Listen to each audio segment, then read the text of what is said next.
the storm, and the sword. It was a special day. A man and his new bride were on their way home, their boat gliding peacefully across a shimmering lake. They laughed, shared stories, and dreamed about the life that lay ahead. But suddenly, the sky darkened. Ominous clouds gathered, and a fierce wind howled. Waves rose higher and higher, crashing against their tiny boat. The storm was unlike anything they had ever seen. The woman gripped the edge of the boat, her heart pounding. "We're going to drown," she cried, her voice trembling with fear. "The boat is too small. The storm is too big.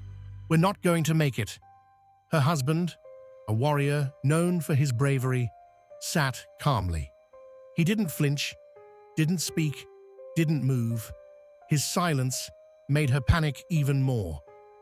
"How can you sit there like this?" she yelled, tears streaming down her face. "Are you not afraid? Do you not care if we live or die? Are you some kind of stone, without feelings?" The man looked at her with a calmness that seemed unshaken by the chaos around them. Then, without a word, he unsheathed his sword. The blade gleamed in the dim, stormy light as he held it close to her neck, close enough for her to feel the chill of the steel. Her eyes widened. What was he doing? Was he losing his mind? "Are you afraid now?" he asked, his voice steady. For a moment she stared at him, stunned. Then, to his surprise, she began to laugh. The fear melted from her face. "Why should I be afraid?" she said, her voice soft but certain. "This sword is in your hands. I trust you. You love me. I know you would never harm me." The man smiled, putting the sword back into its sheath. "And this," he said, "is exactly how I feel about God." She stared at him, confused but curious. "This storm, these waves, they're in his hands," he continued. "I trust him as you trust me. Whatever happens, it will be good.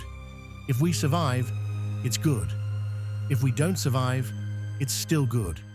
Because I know he loves us, and God can never do anything wrong." The woman sat silently for a moment, letting his words sink in. The storm still raged around them, but something shifted within her. Her fear dissolved, replaced by a quiet peace. She took his hand and smiled. In that moment, she understood what it meant to have unwavering trust. Moral of the story: true trust is not shaken by storms.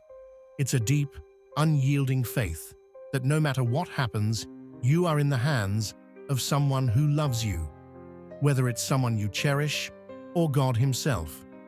Trust isn't just about belief. It's about surrendering your fear and finding peace in the chaos.